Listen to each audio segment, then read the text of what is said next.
Bah, il va bien falloir, hein, donc on va serrer les dents quoi qu'il arrive. En tout cas, je suis à disposition du coach. On n'a pas encore l'équipe, donc on verra d'ici demain. Mais bon, on récupère plus facilement en gagnant les matchs. Donc c'est déjà ça de bien, mais maintenant il faudrait enchaîner. C'est vrai que là, c'est 3 matchs en 6 jours, hein, c'est même pas une semaine. C'est vrai que t'as pas fait le premier de la série, on va dire, mais voilà, comment est-ce que la fraîcheur, pardon, ça peut être vraiment une des clés de ce rendez-vous de demain? Bah, les matchs de Ligue 2, on sait que c'est très serré et tous les détails comptent. La fraîcheur en fait partie. Après, voilà, on a quand même un groupe, ça a un peu tourné déjà sur les deux matchs.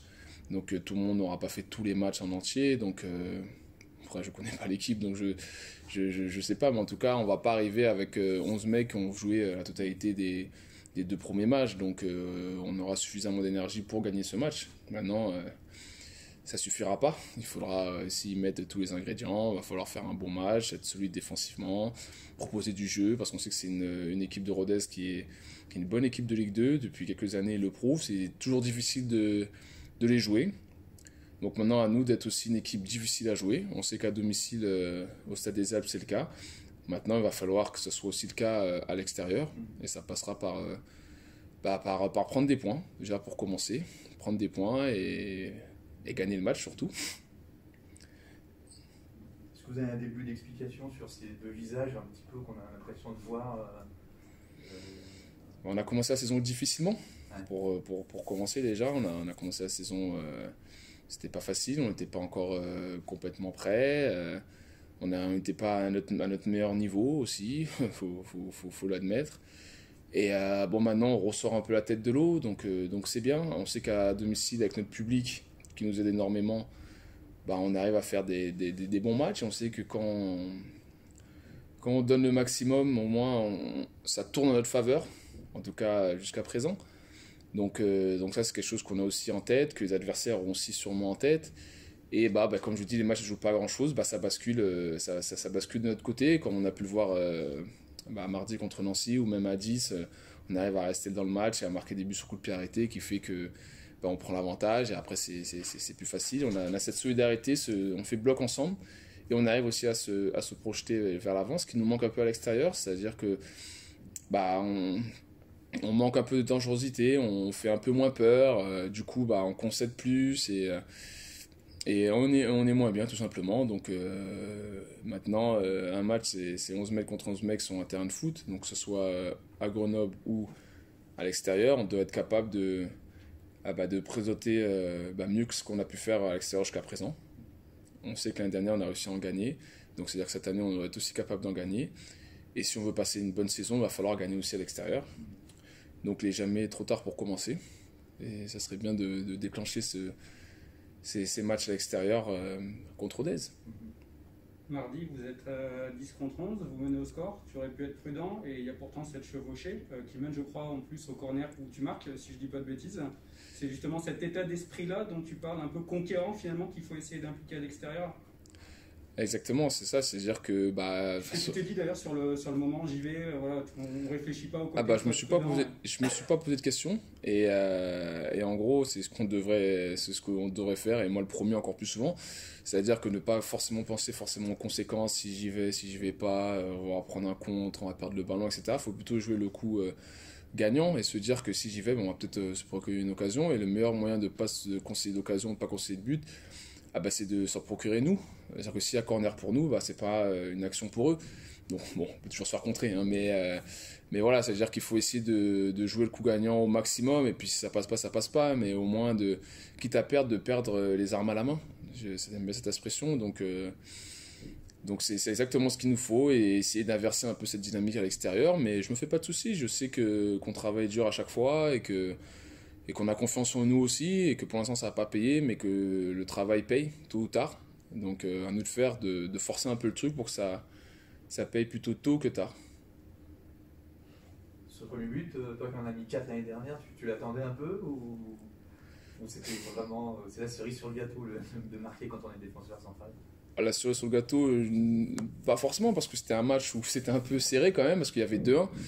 Et bon, bah, il poussait, on savait qu'il pouvait être dangereux. Donc le mettre le troisième pour faire le break, c'était plus un soulagement.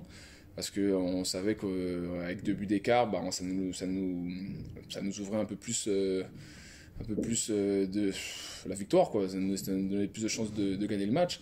Donc plutôt soulagé de l'avoir mis. Après, à titre personnel, je suis content. Ça fait toujours plaisir de marquer. Et surtout, ça aide l'équipe à gagner des matchs. Donc tant mieux si on peut, moi ou un autre, marquer un but de plus demain. Je prends. Surtout que tu fais des émules, il y a Jules qui a marqué, il y a même Hakim qui a marqué de la tête, voilà, t'es un modèle dans la défense à suivre à ce niveau-là.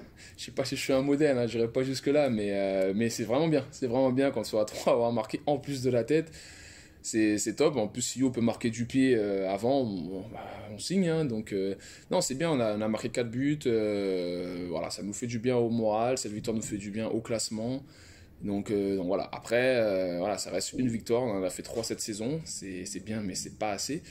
Donc il nous en faudra encore d'autres. Donc, et on sait que pour gagner des matchs, il va falloir marquer des buts. Et plus on marquera de buts, moins on encaissera, je pense. Donc voilà, donc c'est le principal qu'il faut retenir. Après, oui, on marque des buts de la tête. Je sais pas si on en marquera 3 chaque fois, je pense pas, mais on va pas bouder notre plaisir. Les coups de pied arrêtés, justement, à l'extérieur, c'est à domicile aussi la preuve, hein, mais à l'extérieur, ça peut vraiment être une force, une arme supplémentaire quand même. Bien sûr, bien sûr. Surtout face à des équipes comme Rodez, ce sont des équipes difficiles à manœuvrer, avec un bloc compact, ils jouent en 3-5-2 ou en 5-3-2, enfin, voilà, on sait que c'est pas des équipes faciles à jouer, qui laissent peu d'espace, et puis, j'ai envie de dire, tous les matchs hein, peuvent se débloquer sur des coups de pied arrêtés, c'est vraiment des phases de jeu que l'on travaille énormément, parce qu'on sait qu'un match peut changer avec un coup de pied arrêté, ça a été le cas mardi, donc oui, peut-être encore plus à l'extérieur parce que c'est peut-être un peu plus difficile en ce moment, mais oui, les coups de pied arrêtés sont une phase de jeu qui sont importantes à nos yeux quand même. Ouais. Tu n'as pas joué à Toulouse, qu'est-ce que tu penses du système à 3 derrière? Est-ce que c'est un système dans lequel tu es à l'aise? Et plus globalement, est-ce que pour vous, les joueurs, c'est des choses qui prennent un peu de temps à assimiler forcément? Ou est-ce que ça peut venir assez naturellement et assez vite, ces changements-là?